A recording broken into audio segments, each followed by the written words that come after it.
Bonjour à tous, bonjour à toutes. Pour cette troisième séance consacrée aux néo-hiéroglyphes, avec cette fois-ci un côté peut-être un peu plus pratique, puisque je vous propose, dans la seconde partie de mon exposé, de voir une inscription néo-hiéroglyphique, celle de Hubert Mielemans, qui figure ici à l'écran pour l'instant, qui se trouve dans ma bonne ville de Liège, inscription pour laquelle aucune traduction ne nous est parvenue. Donc ce sera l'occasion de mettre en pratique ce que nous allons voir dans la première partie. Un petit résumé pour les inscriptions néo-hiéroglyphiques, on peut en première instance faire deux groupes. Du côté du récepteur, donc du côté du lecteur potentiel. Il y a celles pour lesquelles nous avons une traduction, en tout cas une paraphrase, et puis alors, il y a celles qui ne sont accompagnées, mais d'aucun commentaire, d'aucune sorte. Alors je vous donne ici quelques spécimens d'inscriptions néo-hiéroglyphiques. Je crois que je ne vous les ai pas encore montrés.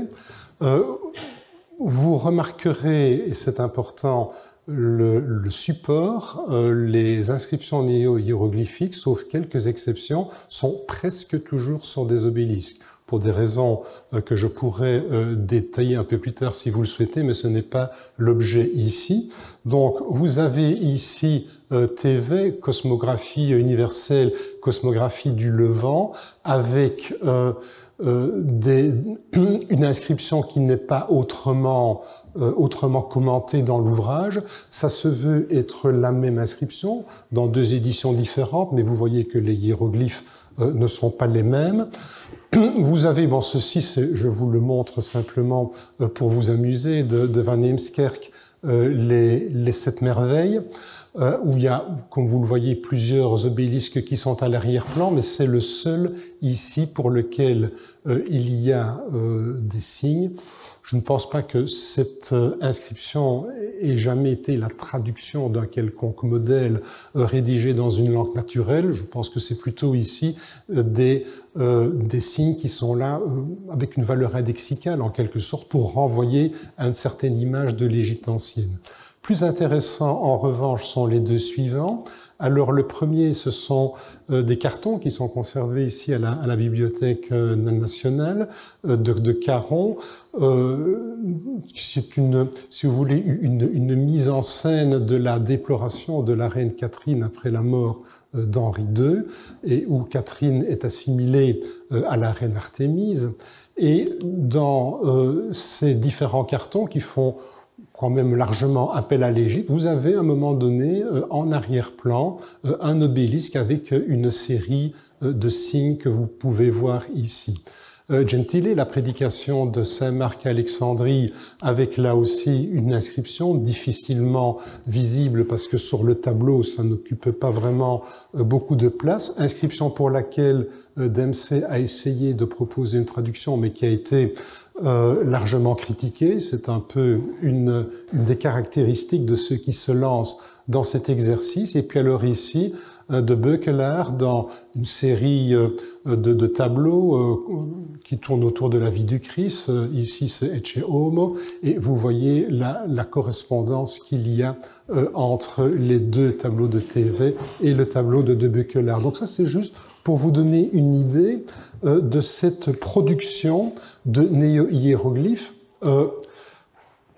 Et voilà ce que je voulais illustrer ici. Parmi donc les inscriptions pour lesquelles nous n'avons aucun commentaire ou aucune traduction, il faut à nouveau faire deux catégories. Il y a probablement des inscriptions pour lesquelles il y a un véritable contenu linguistique qui peut être retrouvé, et j'espère pouvoir vous montrer ça avec l'instruction de Hubert Mielemans. Et puis il y a d'autres, nous en avons vu quelques exemples, pour lesquels c'est beaucoup plus douteux.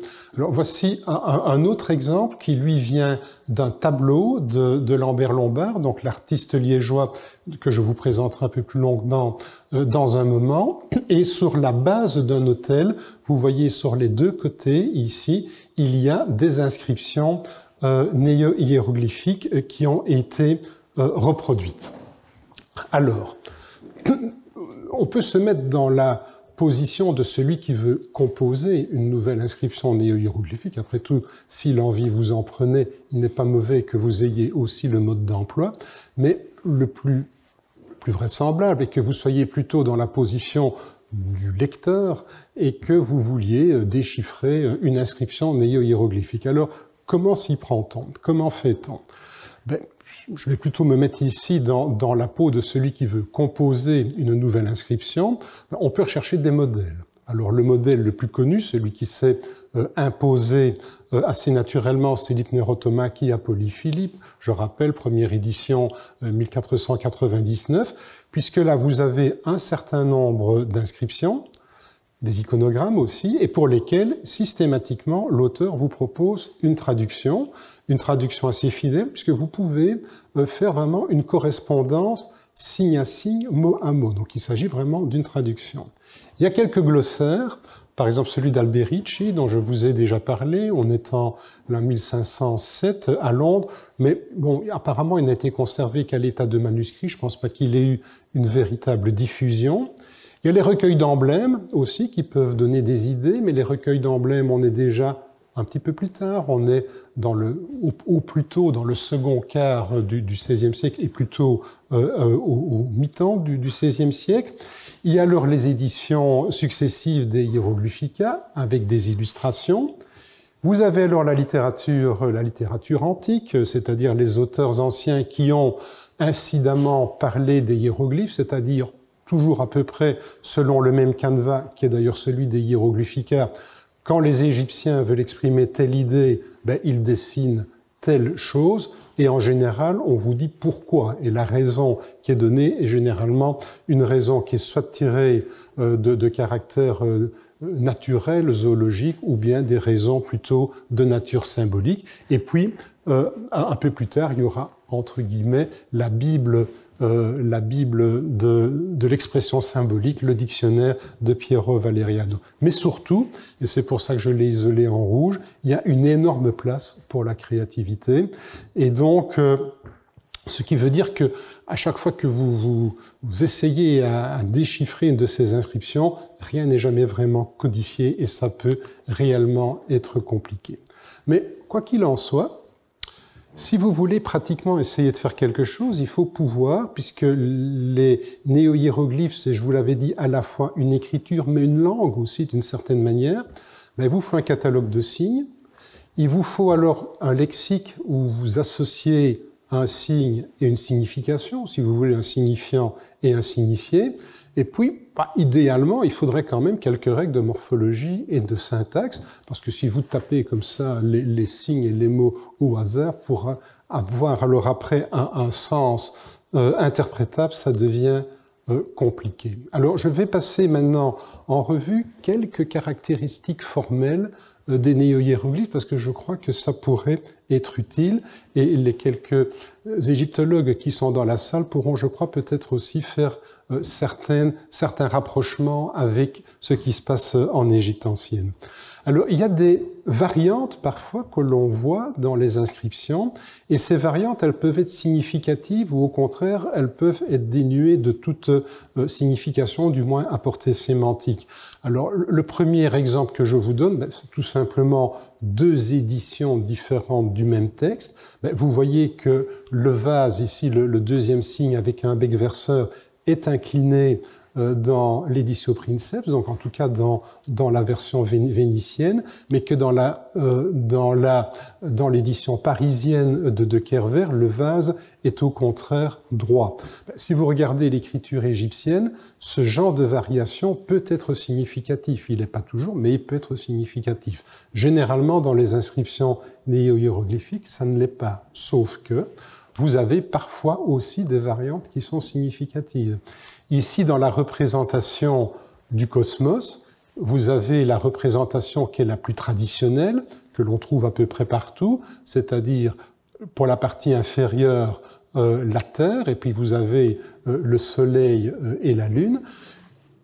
Et ça, c'est un signe qui vient du grand catalogue d'Alberici. Et chez le même Alberici, vous avez cette variante où il a inversé la disposition, parce qu'il voulait précisément faire passer l'idée du mundus inferior. Et donc le truc graphique qu'il a trouvé, c'est d'inverser les positions respectives de la Lune, du Soleil et bien sûr de la Terre. Autre exemple, le bucrane, que l'on peut voir parfois sans aucun ornement, mais généralement, il a des ornements qui pendent de ses cornes. Alors ici, vous voyez que ce sont des outils agricoles, et là, vous voyez que ce sont des motifs floraux. C'est une différence qui est significative. Les deux illustrations proviennent du même auteur. Ici, en l'occurrence, ça vient de chez Colonna, et il y a vraiment une différence. D'un côté, vous avez la clémence pour le signe de droite, et de l'autre côté, la signification qui est la plus généralement celle du bucrane, c'est le travail ou alors une chose pénible. Vous avez aussi la possibilité, et nous y reviendrons un peu plus tard, de lier certains éléments, c'est-à-dire d'introduire quelques éléments de syntaxe, très timides, hein, j'en conviens, et quelque chose qui a été mis au point par Colonna, c'est d'utiliser, vous voyez ici, une banderole, hein, pour lier ces deux signes-là, l'encre et loi, et vous avez ici un autre système sur lequel nous reviendrons, où vous avez une main qui agrippe, ici en l'occurrence une lampe antique, qui est la manière que Colonna a trouvée pour exprimer la possession.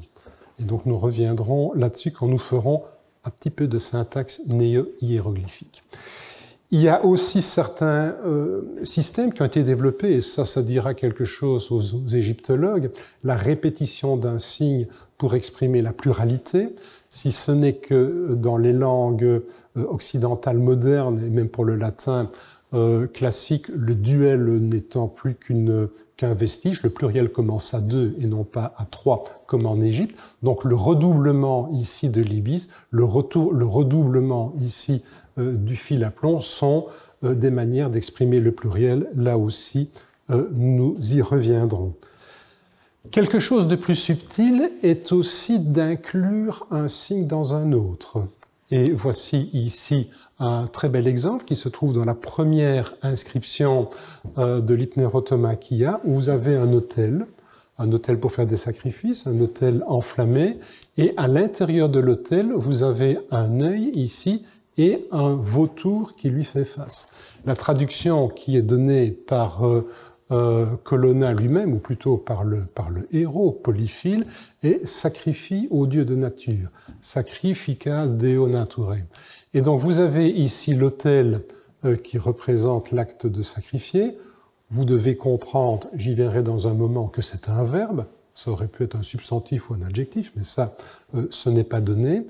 Et ce qui est dans la valence, en quelque sorte, c'est-à-dire dans la structure argumentale du verbe sacrifier, se trouve inclus à l'intérieur, et vous retrouvez le bénéficiaire de l'offrande, l'œil, c'est-à-dire la divinité.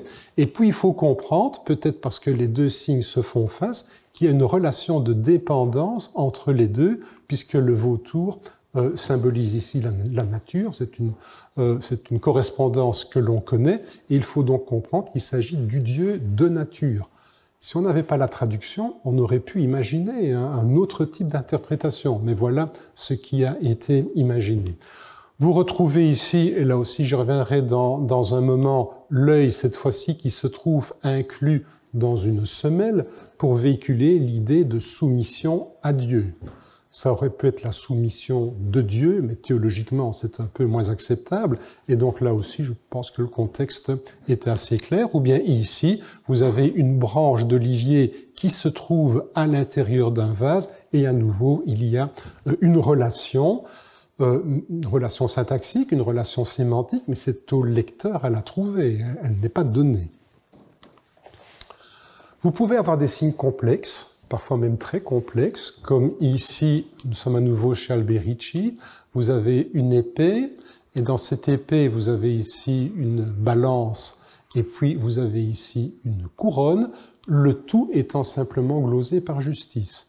Alors que dans d'autres inscriptions, un signe similaire sera, lui, glosé en fait par l'idée de justice, bien sûr, mais aussi avec des éléments destinés à rendre par exemple la couronne, en disant que la justice est triomphante ou des choses comme ça. Donc vous voyez qu'il y a toujours la place pour une certaine variation. Ici, dans l'inscription, dans l'inscription dédicatoire pour la joyeuse entrée d'Henri II en 1549 à Paris, vous avez une épée qui traverse un livre et le tout est glosé par Bon Conseil. Je suis vraiment reconnaissant ici à Jean Martin de nous avoir donné la traduction parce que c'est pas évident de penser que une épée traversant un livre puisse signifier ça. À notre époque, je pense que une épée qui traverserait un livre ou quelque chose touchant à l'érudition, ça serait peut-être pas tout à fait glosé de la même manière. Vous pouvez alors avoir aussi, et ça rappellera peut-être des choses à ceux qui s'occupent des écritures tardives en Égypte ancienne, vous pouvez avoir dans une inscription, nous sommes à nouveau voilà, vous reconnaissez ici le signe, hein, nous sommes à nouveau dans cette inscription dédicatoire pour Henri II, vous pouvez avoir un petit tableau qui peut être isolé et qui à sa propre sémantique et à sa propre dynamique. Vous avez ici donc un protome de deux animaux qui, avec une couronne royale qui a l'air d'être posée comme ça sur leur nez, et là ça forme vraiment une idée qui a sa propre autonomie, et vous voyez aussi que la vectorialité générale de l'inscription, puisqu'ici vous avez deux animaux qui se font face, ben la vectorialité générale est bien sûr brisée. Alors, où ont-ils été chercher leurs sources d'inspiration? Je vous ai dit qu'il fallait un répertoire de signes, et si vous avez été attentif, vous aurez tout de suite remarqué qu'il n'y a pas grand-chose d'égyptien dans tout ça. Donc, où ont-ils été chercher les signes? Ben, dans les réalités contemporaines, par exemple, vous avez un sablier ici. Ici, vous avez un fuseau avec une pelote de laine. Il y a des réalités du monde naturel qui ne sont certainement pas égyptiennes. Vous avez un cerf ici avec, ma foi, une très belle ramure qui signifie voir de loin ou longévité. Et ici, vous avez un dauphin, enfin, ce qui ressemble vaguement à un dauphin. Je ne pense pas que ce soit tout à fait dans le répertoire égyptien. Mais vous avez alors surtout des éléments qui proviennent de l'Antiquité classique, romaine, pour être plus précis, comme par exemple ici, cette frise qui provient du temple de Vespasien sur le forum, donc qui était parfaitement visible à l'époque de la Renaissance. Mais surtout, et je crois que c'est une source qui n'a pas été souvent exploitée, la numismatique. La numismatique je crois, était un type de matériel qui était facilement utilisable à la Renaissance, parce que d'abord c'est très petit, il y en avait énormément, on commençait à constituer des collections à ce moment-là, et les artistes, Lambert Lombard, dont j'aurai d'ailleurs à vous parler, est connu pour avoir beaucoup fréquenté les médaillés dans les collections privées et avoir fait des copies. L'intérêt de certaines de ces pièces est d'associer une image à un motif.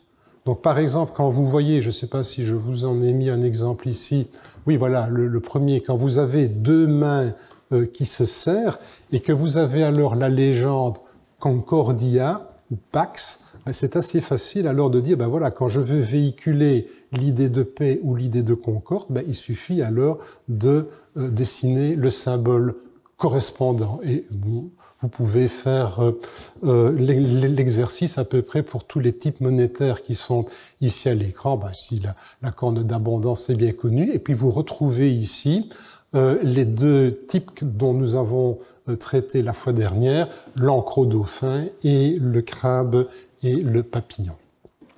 En tout cas, ce qu'il n'y a jamais dans les inscriptions néo-hiéroglyphiques, ce sont des hiéroglyphes égyptiens.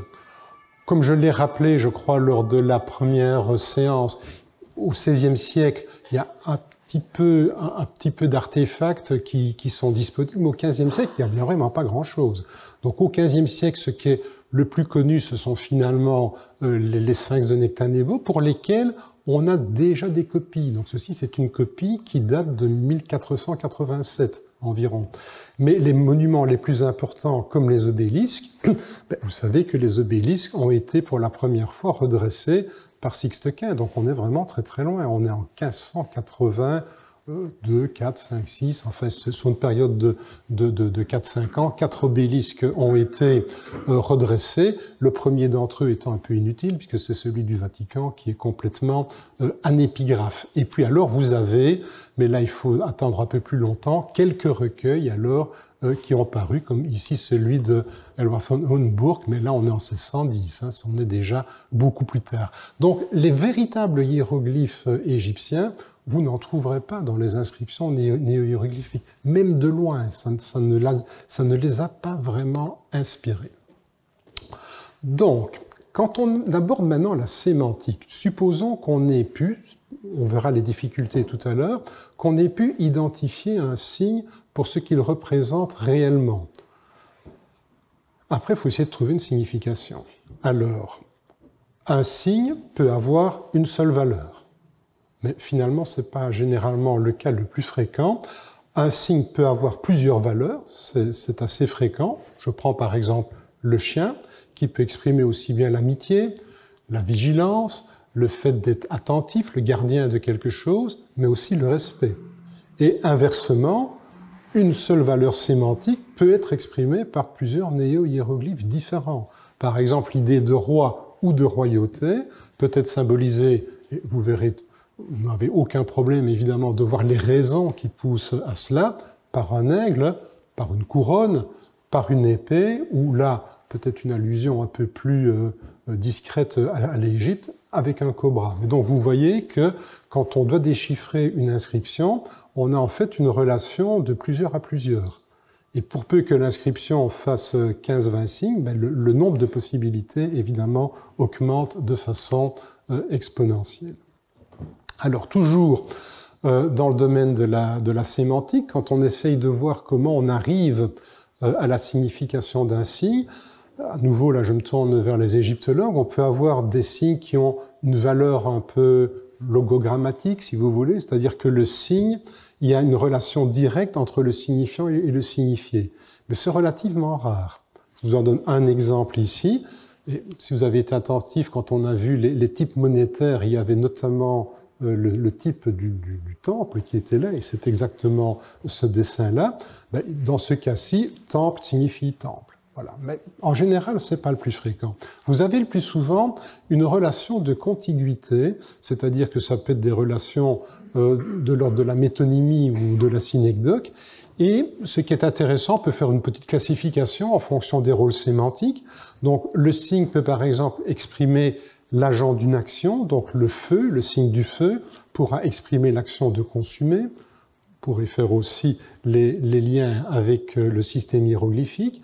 Un signe peut exprimer l'instrument d'une action, donc un couteau pour couper en deux, le casque militaire pour protéger, on est peut-être là un petit peu dans le symbolique déjà, ou bien alors un signe peut exprimer l'instrument et puis par métonymie une qualité, donc l'encre peut exprimer la stabilité, un vase avec un bec verseur va exprimer l'idée de quelque chose qui se fait au goutte à goutte, c'est-à-dire petit à petit et de là doucement. On peut alors avoir des qualités qui vont être attribuées à un signe et qui, notamment pour les signes qui dénotent des animaux, qui sont tirées des qualités réelles ou supposées attribuées à cet animal, comme par exemple l'abeille qui pourra véhiculer l'idée de travailleur, d'industrieux, l'aigle dont je vous ai dit tout à l'heure qui pouvait signifier l'idée de roi, mais qui peut aussi et là, c'est à nouveau dans les Naturalia, et on est très dépendant de textes comme Pline, l'Ancien. L'aigle, c'est aussi l'animal qui voit de loin, le lion, bien sûr, pour exprimer le courage, et l'oie, les oies du Capitole, ça peut être l'animal qui surveille. Ce qui est alors finalement le plus fréquent quand on essaye d'établir une liste plus ou moins exhaustive des néo-hiéroglyphes pour lesquels on a une signification, c'est d'avoir une relation symbolique. Donc par exemple, l'aigle pour le roi, la balance pour la justice, l'étoile ou plutôt la comète en liaison avec l'histoire personnelle de César, l'apothéose de César pour signifier ce qui est divin, la flèche pour désigner la rapidité, la lampe allumée pour la vie. On retrouve le lion parce qu'il y a aussi un côté plus symbolique que toute autre chose, l'oie à nouveau pour qui surveille, et le vase brûlant pour signifier l'amour ardent ou la guerre. La difficulté, je crois, d'arriver à un système qui soit immédiatement compréhensible par le spectateur fait peut-être que ceux qui ont composé des inscriptions hiéroglyphiques ont souvent privilégié des signes qui sont en fort contraste, et notamment des relations antithétiques. Je vous ai déjà signalé l'opposition purement iconique ici entre le monde supérieur et inférieur. Voici ici un autre exemple où vous avez l'idée de justice et l'idée d'injustice qui va simplement être visuellement signifiée par le fait que pour signifier l'injustice, l'épée sera brisée. Mais ce genre donc de relations antinomiques, antithétiques entre signes est assez fréquent. On retrouve donc dans les inscriptions l'opposition entre la corne d'abondance et le feu. Et là aussi, si on n'avait pas la traduction, on aurait peut-être été en peine de voir que ce qui était réellement voulu par l'auteur, c'était d'exprimer d'une part ce qu'il y a de mieux et d'autre part ce qu'il y a de pire. Le vase brûlant pour la guerre, le vase vidé pour la paix, la flèche volant à droite, ça c'est un bel exemple je trouve, pour signifier la rapidité, et la flèche volant à gauche, non pas pour dire que la flèche va dans l'autre sens, que c'est l'inverse, mais c'est pour simplement exprimer une idée qui est contraire à ce qui précède. Et là, donc la flèche volant à gauche, on aurait pu imaginer que ça aurait une possibilité aurait été de signifier la lenteur, par exemple, la rapidité d'un côté et l'inverse d'un côté, la lenteur. Mais c'est pas ça qui était ici entendu, la flèche simplement, un peu comme le signe des jambes en mouvement, mais qui va dans l'autre sens, le D55, pour les quelques initiés, peut avoir aussi cette valeur. Le rébus se trouve parfois, mais c'est vraiment exceptionnel, et le seul exemple que je connais vraiment bien provient d'une inscription extrêmement tardive, c'est l'inscription de Spada pour Agostino Carraccio, donc là on est en 1603, très loin, déjà vraiment à la fin de la production des néo-hiéroglyphes, et pour rendre le nom de Carraccio, vous voyez ici, il y a des étoiles, il faut d'abord savoir que ce sont des étoiles, je vous les ai mis ici en plus grand, et elles sont censées représenter la grande ours. Vous savez qu'en italien, la grande ours c'est grande caro, et donc à partir de caro, il avait ce qu'il lui fallait par rébus, alors pour compléter le nom de l'auteur et retrouver Carracci. Bon, c'est vraiment un exemple extrême, et là aussi, si la traduction ne nous en avait pas été donnée, je crois qu'on serait encore 400 ans plus tard à peiner sans l'interprétation.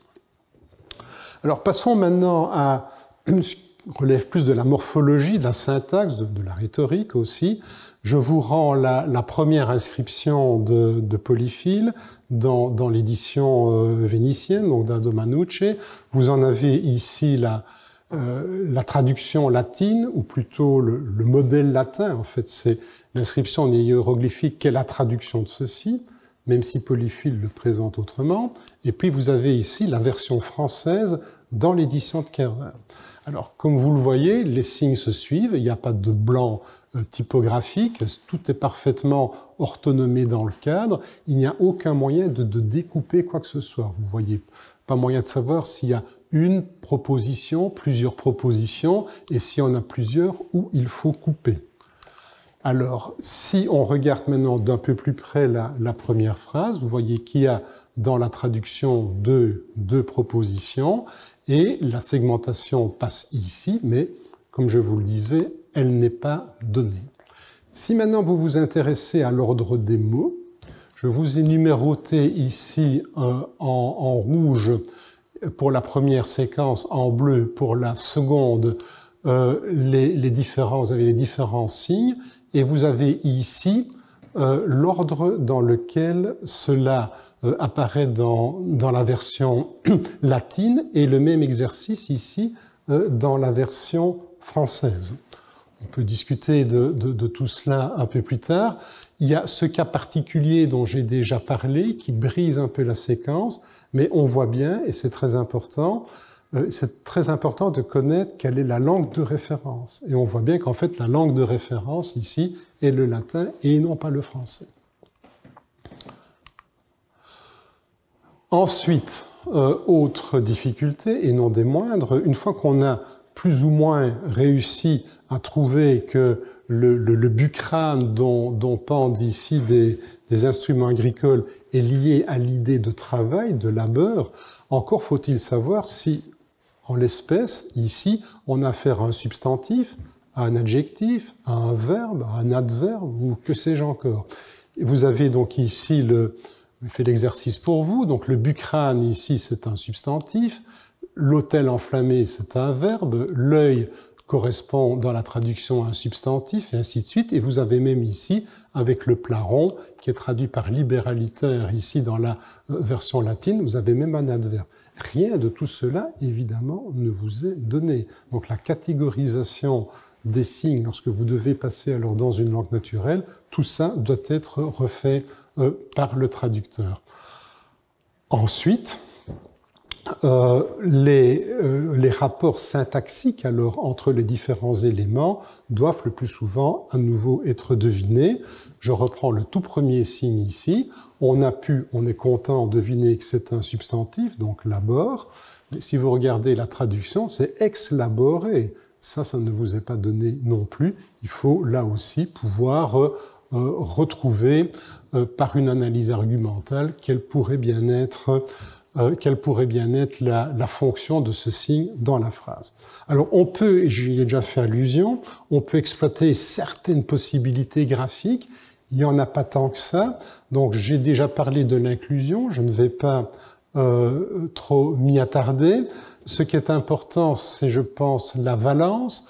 Une fois qu'on a réalisé que la semelle indiquait le degré de soumission, le signe qui est à l'intérieur doit avoir une relation. Est-ce que c'est soumis à ou est-ce que c'est la personne qui est soumise? Mais ça ne vous laisse plus que deux possibilités. Et étant donné qu'il s'agit de Dieu, alors là, c'est le contexte pragmatique, je crois, qui vous fait plutôt opter pour une solution plutôt que pour l'autre. Si vous optez pour l'autre, vous pouvez finir sur le bûcher, ce qui n'était jamais une bonne idée. Et ici, donc, j'ai déjà commenté cela aussi. Une fois que vous êtes dans une relation avec deux signes qui se font face, enfin, plutôt vous avez l'œil de face ici, et l'aigle a plutôt l'air de regarder l'œil, et ça introduit, je crois, une relation de dépendance que l'on peut peut-être rétablir. Mais à nouveau, on est très dépendant de la traduction. Ce genre d'inclusion, on le connaît, à nouveau c'est pixelisé, on le connaît aussi en Égypte, où vous pouvez avoir là aussi un jeu où vous pouvez inclure un signe dans un autre. Des signes peuvent être reliés par des moyens graphiques. Vous voyez ici un ruban, vous l'avez ici aussi. On est toujours dans la première inscription. Dans le premier cas, ça lie un adjectif et un substantif. Loi pour la garde, la custodia, et l'encre qui exprime donc cette idée de stabilité, firmam custodiam. Dans le deuxième cas, c'est un peu plus compliqué. Incolumemque servabit, et il la conservera. Il s'agit de la vie saine et sauve. Est-ce qu'il faut vraiment comprendre que ceci est lié au coffre, donc le coffre c'est pour la conservation, ou bien est-ce que le ruban qui est assez long lie cette phrase-ci avec ce qui précède? Bon, je pense que c'est plutôt la première solution, mais on ne peut pas nécessairement complètement écarter d'un revers de la main la seconde. Donc il y a quand même aussi, malgré ces petits trucs iconographiques, ça ne résout pas, loin s'en faut, tous les problèmes. Alors j'en ai déjà parlé, la main qui tient quelque chose pour exprimer la possession. Donc ici, la lampe romaine qui est une métaphore pour la vie. La lampe doit normalement être allumée. Et ici, vous avez la main, ta vie. Mais voilà, vous savez juste en fait qu'il y a une relation de possession. Pourquoi vitae tuae et pas suae ou nostrae ou meae? Ça n'est pas donné, évidemment. C'est le contexte général qui vous permet de le dire. De même ici, vous avez un soldat qui tient un serpent, qui est une image assez connue pour la prudence. On voit qu'il y a à nouveau une relation entre les deux, mais établir la relation correcte, c'est à nouveau une matière d'interprétation. Est-ce que c'est la prudence du soldat? Est-ce que c'est le soldat qui est prudent? Enfin, vous voyez qu'il y a moyen quand même de gloser ça de plusieurs manières. Un cas un peu unique, vous avez là un pied qui est posé sur un globe. Là aussi, c'est une manière d'indiquer la possession. Quand vous posez le pied sur quelque chose, à nouveau, je me réfère à l'Égypte ancienne, quand vous voyez Pharaon qui a ses pieds sur des images d'ennemis, ça exprime bien une possession. Mais regardez aussi la traduction qui a été donnée par Martin. On est toujours là dans la dédicace, l'inscription dédicace à Henri II. Ce petit signe est traduit par tout ça. On dirait presque une traduction de Kircher, où pour un seul hiéroglyphe, vous avez parfois 4 lignes de traduction. Donc tout ça est rendu par « ainsi qu'à vous soit soumise toute la ronde machine de la terre ». Donc ça fait quand même beaucoup. Et là aussi, on est heureux d'avoir la traduction. Enfin, 2 signes peuvent se chevaucher, donc il ne s'agit pas d'une inclusion, il s'agit simplement d'un signe qui est mis sur un autre. À nouveau, ça éveille l'attention, ça vous dit qu'il doit y avoir une relation entre les deux, mais cette relation, à nouveau, c'est à vous de la définir. La réduplication ou la multiplication pour indiquer le pluriel, donc voici maintenant la traduction de ce petit bout de phrase. Les Égyptiens, c'est peut-être une seule allusion à l'Égypte, même si elle est un peu bancale, ce sont 2 ibis ici qui sont redoublés, et c'est ce qui rend le aegypti ici. Vous avez les 2 fils à plomb ici, exerere pour exererunt, donc vous avez un pluriel. Vous avez le temple ici, et alors vous avez 6 fois la représentation, vous avez un petit flanc, en fait, c'est un flanc de monnaie, répliqué ici 6 fois, et c'est ce qui rend le aéré sourd. Alors pourquoi 6 fois? Bon, on peut discuter beaucoup là-dessus, ça peut être simplement parce que un certain équilibre graphique qui était recherché, mais par ailleurs, il y a peut-être, me semble-t-il, une allusion avec le blason des Médicis, mais bon, je ne vais pas entrer dans les détails ici. Alors, il y a parfois alors des effets alors de symétrie qui peuvent troubler alors l'ordre syntaxique, comme dans le cas de cette inscription, Patientia est ornamentum custodia et protectio via, et c'est ce signe que nous avons déjà vu, qui occupe le centre de la scène et qui, par son axe de symétrie, distribue alors les 2 autres éléments. Mais vous voyez, je vous ai mis à nouveau l'ordre séquentiel correct et vous voyez l'ordre dans lequel les éléments arrivent. Là, il y a vraiment un effet de la disposition graphique sur l'ordre des éléments. Et là aussi, je crois qu'on peut faire quelques parallèles avec ce qui se passe en Égypte. Sinon, d'un point de vue plus général, la modalité générale de l'exposé, à nouveau, elle n'est pas donnée, c'est à vous de l'établir, et c'est en fonction du type d'inscription, je crois, que la solution va être donnée. Donc si on vous dit que l'inscription est funéraire, vous allez plutôt peut-être vous attendre à un texte au passé.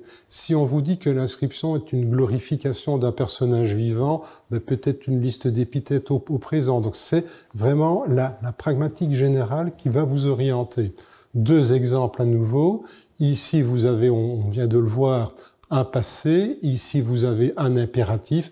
Rien, évidemment, dans l'inscription hiéroglyphique vous permet de faire la différence. Et ça annonce, sans le vouloir évidemment, les différents modes rhétoriques de Kircher, puisque quand Kircher va se livrer à ces traductions de Bélisk, il vous livre parfois plusieurs traductions pour le même texte, mais avec des modes rhétoriques différents.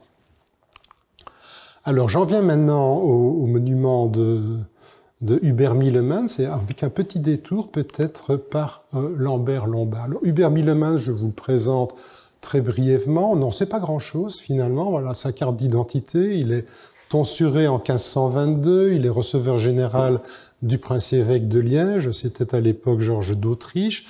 C'est un chanoine de l'église Sainte-Croix, donc l'église où il s'est fait enterrer. Il avait aussi d'autres prébendes. Il fait un testament en 1557. Ici est pris juste à temps puisqu'il décède l'année d'après, en 1558. Ce qui fait que le monument dont nous allons avoir à traiter peut être daté d'entre 1558, 59, 60, je crois. Il ne faut pas aller au-delà. En général, les choses allaient assez vite. Alors, voici une carte de Liège qui date du XVIIe siècle. Vous voyez que Liège est une petite Venise. À l'époque, il y avait pas mal de bras d'eau qui circulaient. Et l'église Sainte-Croix, c'est cette église qui se trouve là, qui est bien reconnaissable avec sa tour hexagonale. En voici une carte postale qui date du début du XXe siècle, une photo un peu plus récente. Une photo tout à fait récente, je ne vous en donne pas parce que l'église est complètement masquée par des échafaudages. Elle est en effet en rénovation pour une petite dizaine d'années. Alors le monument en question, le voici. Vous voyez, c'est un style renaissant tout à fait classique avec une crucifixion. Nous avons ici le gisant. Ici, nous avons une inscription latine. Vous avez un agrandissement ici. Inscription latine qui n'a pas beaucoup d'intérêt, si ce n'est quand même de livrer le nom du personnage, c'est déjà pas si mal, et la date de son décès. Et puis alors ce qui m'intéresse, c'est sur les deux pilastres, les deux ressauts qui sont de part et d'autre de l'inscription, vous avez ici deux colonnes d'inscription en néo-hiéroglyphes. Donc, pas de traduction qui nous soit parvenue. On peut être certain évidemment qu'un brouillon a été fait en latin ou en français. Bon, ça c'est une question qui reste ouverte, mais il a fatalement dû y avoir un texte au préalable. Donc 4 questions majeures à nouveau se posent: le lexique, la morphosyntaxe, le cadrage aspectuel, s'il y en a un, et le niveau rhétorique. Alors je vous avais dit qu'il fallait peut-être faire un petit détour par la figure de Lambert Lombard. Il faut que je vous explique pourquoi. Alors les Belges, mais il n'y en a pas ici, je pense, dans la salle, et il faudrait qu'ils aient au moins à peu près mon âge, se souviennent de la figure de Lambert Lombard, parce qu'elle était sur les billets de 100 francs, mais donc tout ça, c'est de l'histoire ancienne. Donc le voici, peintre, architecte, sculpteur, enfin comme on les faisait à l'époque, protégé par le prince-évêque de l'époque, Erard de la Marck, qui l'envoie à Rome, où il va passer 2 ans. Et là, il va fréquenter les artistes et les intellectuels de son époque. Il va avoir accès à différentes collections, différents cabinets de travail, et c'est là qu'il va réaliser un certain nombre d'esquisses. Il s'était fait construire un hôtel ici, l'hôtel Torrentius, où il a résidé. Je vous le mentionne simplement parce que cet hôtel se trouve à 50 mètres de l'église Sainte-Croix, dans la même rue. Donc c'est ce qui me fait penser qu'il doit y avoir quand même quelques connivences. Donc je l'ai dit, il fait un voyage, on a pas mal d'esquisses et de dessins dans 2 albums qui se trouvent dans les collections à Liège, et il a notamment réalisé quelques tableaux. Alors des tableaux qu'il a pu finir, des tableaux qui sont sous forme d'esquisses, et dans ces tableaux, on trouve très fréquemment des panneaux avec des néo-hiéroglyphes, pour lesquels, évidemment, nous n'avons pas la traduction.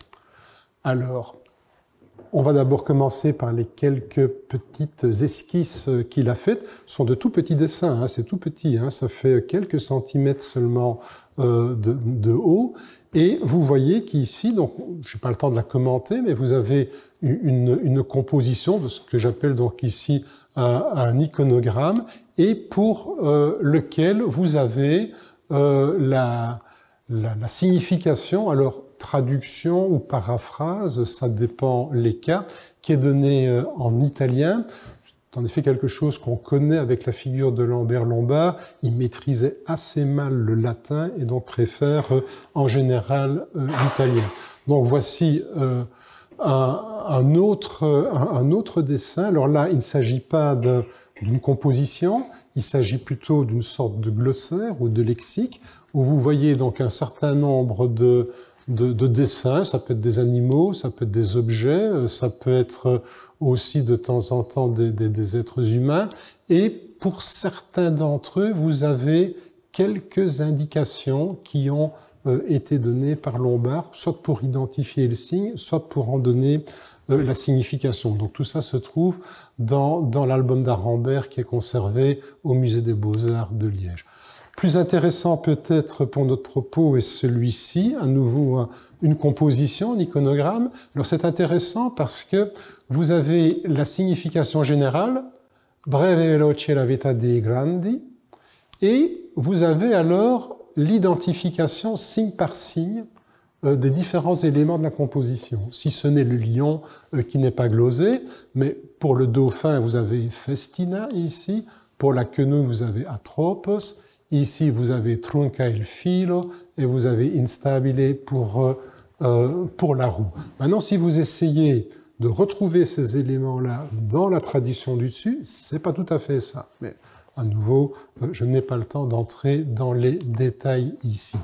Venons-en à ces tableaux rapidement. Ceci, c'est une esquisse, la guérison de l'aveugle. On est à un moment qui est assez contemporain du tombeau de Millemans. Et vous voyez qu'ici, il y a un obélisque, avec sur cet obélisque un certain nombre d'éléments qui passaient très certainement pour des éléments néo-hiéroglyphiques à l'époque. Ceci est clairement tiré d'une pièce de monnaie. Ce sont les éléments cultuels habituels dans le sacrifice suivant le rituel romain.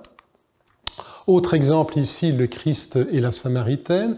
Et vous voyez qu'il met souvent ces inscriptions hiéroglyphiques à des endroits très symboliques, très importants. C'est la margelle d'un puits, c'est sur un autel, parfois c'est sur une base de statue, parfois c'est sur un obélisque. Donc ici, voilà, sur la margelle du puits, ici vous avez une petite inscription, mais les signes sont à peine esquissés en fait. Et je doute très fort que Lombard ait voulu ici transmettre véritablement une signification.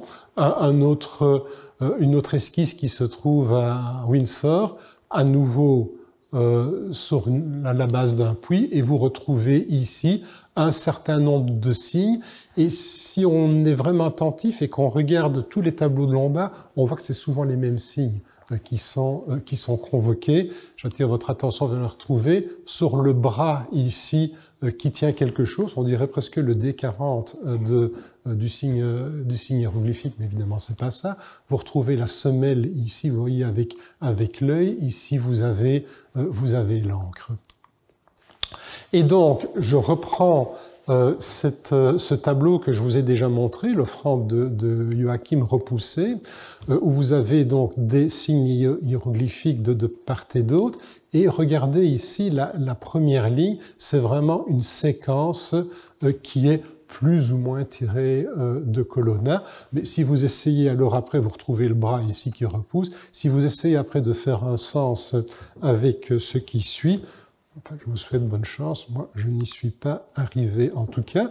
Voilà un de ces tableaux les plus célèbres, Saint-Denis l'Aréopagite, qui rencontre Saint-Paul. Et là, je pense que ce n'est pas vraiment une inscription, mais vous avez 3 symboles différents qui renvoient à la nature divine et au pouvoir divin. Alors, on en revient à Millemans. 2 études ont été consacrées à cette inscription qui date de la fin des années 40, 2 Liégeois, Louis de Roy et Guillaume de Tervaran, parus dans la même revue. Alors, c'était encore l'époque où on se disputait, où on le faisait savoir. Donc, Louis de Roy était le premier à faire son étude. Guillaume de Tervaran y a répondu, ce qui a alors entraîné une réponse de Louis de Roy et puis une intervention du président de l'Institut archéologique liégeois qui, dans une 3e alors issue, a décidé que ça suffisait comme ça et qu'il était peut-être temps de passer à autre chose. Une sagesse dont on ferait parfois bien de s'inspirer. Alors, Louis de Roy, c'est un peu curieux quand même, part du principe que Colonna, en fait, ne représente qu'une tradition secondaire et qu'en fait, il ne maîtrisait pas véritablement l'écriture néo-hiéroglyphique et qu'en fait, la tradition, ou plutôt le mode de communication qu'il a mis au point est proprement hiéroglyphique. C'est-à-dire que tous les signes des inscriptions néo-hiéroglyphiques ont tous les procédés connus de l'écriture hiéroglyphique. C'est-à-dire qu'il y a de l'idéographie, il peut y avoir de l'acrophonie, et il peut y avoir du phonétisme. Mais le système, selon Louis de Roy, est fondé sur le latin. Donc en combinant tout ça, il faut, dit-il, retrouver pour chaque signe comment il s'appelait en latin, et ensuite on pourra assembler. Et puis dans certains cas, on peut se permettre de faire de l'acrophonie, donc de ne retenir qu'une partie, en général, bien sûr, la première partie du mot, pas la première lettre, mais probablement la première syllabe. Alors je vous en donne juste un exemple, juste pour que vous voyez un peu de quoi il s'agit. Voilà la première colonne, donc la colonne de gauche dans l'inscription de Mielemans, qui propose de traduire de la manière suivante « L'échéance fatale où tu arracheras tes pas au mont défilé ». La seule chose qui me paraît néo-hiéroglyphique, c'est que la traduction est arabiscotée, ce qui est généralement le cas des traductions qui nous sont données à la Renaissance. Mais comment arrive-t-il à ça ? J'attire votre attention sur la lampe antique. Alors, il va chercher un mot d'une rareté extraordinaire, cumbium, qui est apparenté à cumbion en grec. Et alors, par acrophonie, il propose d'en retenir uniquement le premier élément. Et c'est ça qui lui donne le cum que vous avez ici. Ensuite, le rapis a, restez assis, le grappin râperait, à nouveau par acrophonie, vous gardez la première syllabe, rap, et puis vous avez le poisson, je ne sais pas où il a été voir un poisson, parce qu'il n'y a pas de poisson dans les hiéroglyphes de Mielemans, mais peu importe, et à partir de piscis, il obtient alors le premier élément pis, et en mettant les deux ensemble, il a rapis, ce qui lui donne alors le verbe tu arracheras, et le couteau, ça je trouve que c'est là que son inventivité a été la plus grande, le couteau c'est montre que l'on coupe quelque chose, et quand on coupe quelque chose, c'est qu'on s'en sépare, d'où l'idée de l'ablatif, d'où alors la possibilité d'avoir la préposition ab, et c'est ce qui lui donne ici le a dans amundo. Donc je pense que vous avez vu comment ça fonctionnait, et je pense que Guy de Tervaran a eu quand même quelques bonnes raisons de dire l'année suivante, je pense que c'est pas tout à fait comme ça que ça fonctionne, puisque lui a quand même une meilleure connaissance de la littérature de la Renaissance, mais ceci dit, même s'il arrive à une traduction, à nouveau je vous donne ici sa traduction de la première colonne, il va quand même un peu rapidement, puisqu'il considère par exemple que deux signes peuvent correspondre à un seul mot, ce qui est compliqué. Il considère aussi qu'une même idée peut être représentée de deux manières différentes dans la même inscription, c'est un peu compliqué aussi. Il confère parfois des notions extrêmement élaborées à un seul signe. Là aussi, on dirait du Kircher. Donc, le sablier, par exemple, est rendu à chaque heure qui passe, la mort approche. Ça me paraît beaucoup. Je dis ça fait penser à du Kircher, parce que si vous connaissez un peu le bonhomme, vous savez que le cartouche de Domitien est rendu par Kircher par 5 lignes de traduction. Donc, on est un peu dans cette idée-là. Et donc, voilà, ça donne cette traduction. La mort toujours foule aux pieds, ravie et consume. Elle tranche tout, la mort. Cette idée aussi d'avoir une répétition comme ça par cataphore de la mort par un signe différent ne me plaît pas beaucoup. Donc, ce que j'ai fait, c'est reprendre cette inscription. Je vous donne ici un inventaire de la colonne de gauche. Il faut d'abord identifier les signes. Bon, moi, j'ai pas vu de poisson, mais après tout, si vous en voyez un, pourquoi pas. Je vous donne ici les équivalences qui sont données à partir du corpus qui est accessible aujourd'hui. Et donc, vous voyez que parfois, il y a la possibilité d'avoir deux traductions pour le même signe. Et puis, je vous donne ici les références, pas toutes, mais quelques références dans le corpus. Je n'ai retenu ici que les inscriptions pour lesquelles on a évidemment une traduction. Alors, il y a dans l'inscription de Millemans, ici, vous avez une séquence qui est tout à fait remarquable, que vous retrouvez vraiment, j'allais dire, mot pour mot ou verbatim, c'est vraiment ici une citation de l'inscription de Colonna. Et si vous regardez attentivement la manière dont le signe du feu a été fait, je pense que c'est plutôt dérivé de l'édition française que de l'édition aldine. Et c'est après tout ce qu'on peut attendre vers 1559-1560 à Liège, que le modèle soit plutôt l'édition Kerver de 1546. Alors, il y a aussi des correspondances que l'on peut faire avec certains signes qui ont été traités par Lambert Lombard. Je ne vais pas m'attarder trop là-dessus. Et donc, le jeu, c'est un peu, si vous voulez, pour chaque signe, d'aller retrouver d'un point de vue sémantique, mais aussi d'un point de vue formel, des points de comparaison avec un corpus qui était plus ou moins consultable à l'époque où l'inscription a été conçue, en restant conscient qu'il y a peut-être d'autres réalisations qui ont disparu entre-temps, évidemment, mais qui étaient disponibles à l'époque. Et donc, j'arrive, je dois aller un peu vite ici, je me suis prêté au jeu de vous donner donc une traduction en latin, et puis vous donner quand même alors une transposition en français. Donc je vous propose la traduction suivante. La vie est toujours soumise à la mort qui ravit, consume et tranche. Et ça, c'est vraiment la séquence que vous avez chez Colonna, qui ravit, qui consume et tranche, est soumise à la mort, et tranche à destinée de tous. Je crois que cette traduction offre l'avantage d'avoir une unité thématique qui est assez simple, qui est tout à fait adaptée à un monument funéraire, et qui est aussi un écho au célèbre Memento Mori de la Renaissance. Et je ne le dis pas comme ça en l'air, puisque sur le monument lui-même, donc nous parlons de cette colonne de texte-ci, vous avez ici la représentation du crâne avec un os entre les dents, mais surtout, vous avez ici, juste au-dessus, vous avez une inscription, alors manifestement, les grammaires de grec étaient moins bien faites à l'époque, ou peut-être que celui qui a fait ça était moins attentif, mais vous avez apoblepé télon, et pas télos, considère la fin, donc ça me paraît quand même aller dans le sens de l'interprétation. Alors on peut faire le même exercice évidemment sur la colonne de droite, avec là plus de latitude dans l'interprétation, parce que pour plusieurs signes, il y a la possibilité d'avoir des significations contrastées, des significations différentes.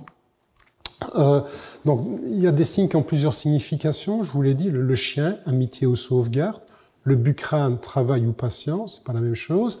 Il y a une double flèche aussi, tout en bas de l'inscription. Est-ce que c'est contraire et rapide ou simplement contraire? Et l'identification des signes, même parfois, pose problème. C'est notamment le cas pour l'avant-dernier signe. Donc, c'est vraiment tout en bas de l'inscription. Vous avez ce signe qui a l'air d'être perché un peu sur les deux flèches et que Guy de Tervaran avait interprété comme un aigle. Il me semble que ce qui est surtout caractéristique dans l'aigle, c'est son bec, et qu'il faut vraiment le montrer. Donc en général, quand l'aigle est montré de face, la tête est tournée vers la gauche ou vers la droite. Enfin, il faut un profil pour qu'on puisse reconnaître le bec, comme vous l'avez par exemple ici dans les emblèmes d'Alcia. Donc je pense qu'il s'agit plutôt d'une chouette, et vous avez d'ailleurs ici dans l'édition Kerver des Hieroglyphica cette chouette inversée, avec ici une chouette qui se trouve elle, bien perchée sur une branche et qui est une représentation possible de la mort. La semaine dernière, j'étais me balader au musée, j'allais dire, au cimetière du Père-Lachaise, où j'ai d'ailleurs attrapé un rhume, et vous voyez que cette idée toujours de la chouette de face est bien présente, et j'attire votre attention même sur le fait de la double représentation du sablier et des ailes de la chouette, le sablier qui se retrouve aussi sur la colonne de droite de Millemans.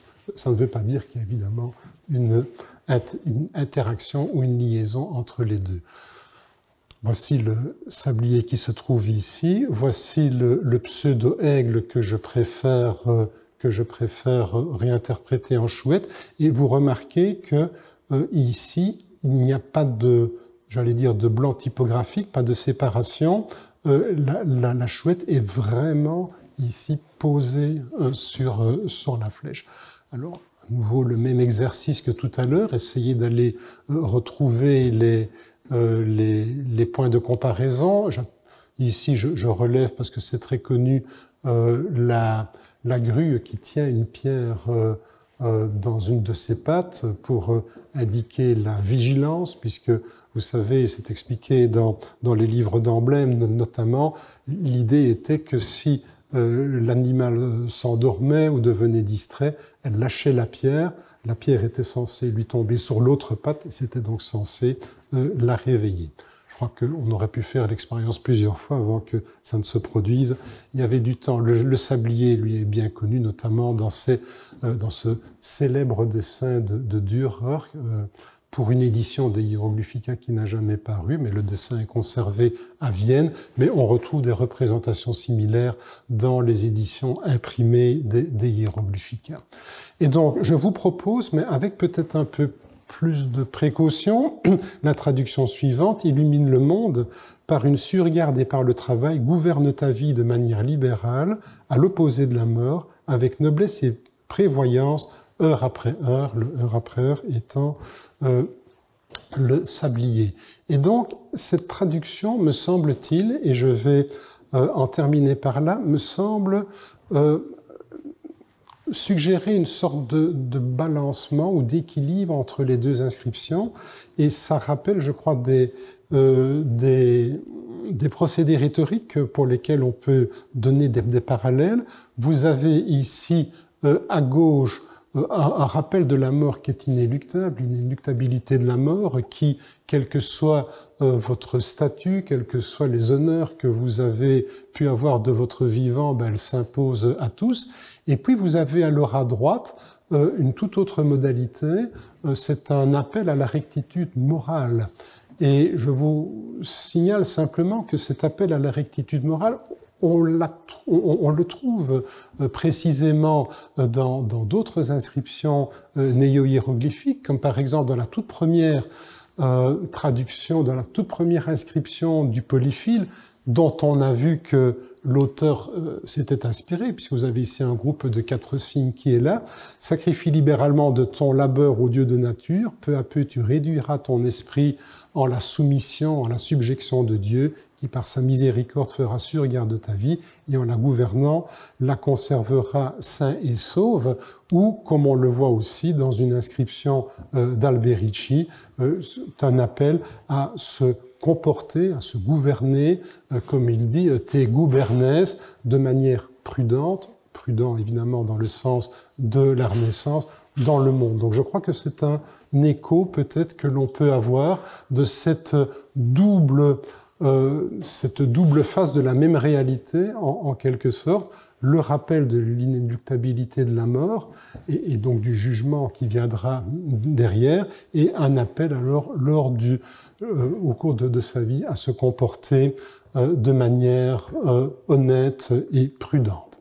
Et voilà, avec ça, j'en ai terminé pour la lecture d'aujourd'hui. La fois prochaine, nous clôturerons le cycle avec une figure tout à fait étonnante, qui est celle du père Kircher, qui est à la fois un homme de la contre-réforme, comme je vous l'expliquerai, donc il n'est plus quelqu'un de la Renaissance, mais par certaines de ses manières de raisonner et par la manière surtout dont il aborde l'écriture hiéroglyphique, il va conserver en fait tous les principes épistémologiques et méthodologiques de la Renaissance, mais pour ça, il faudra encore attendre une semaine. Voilà, je vous remercie de votre attention.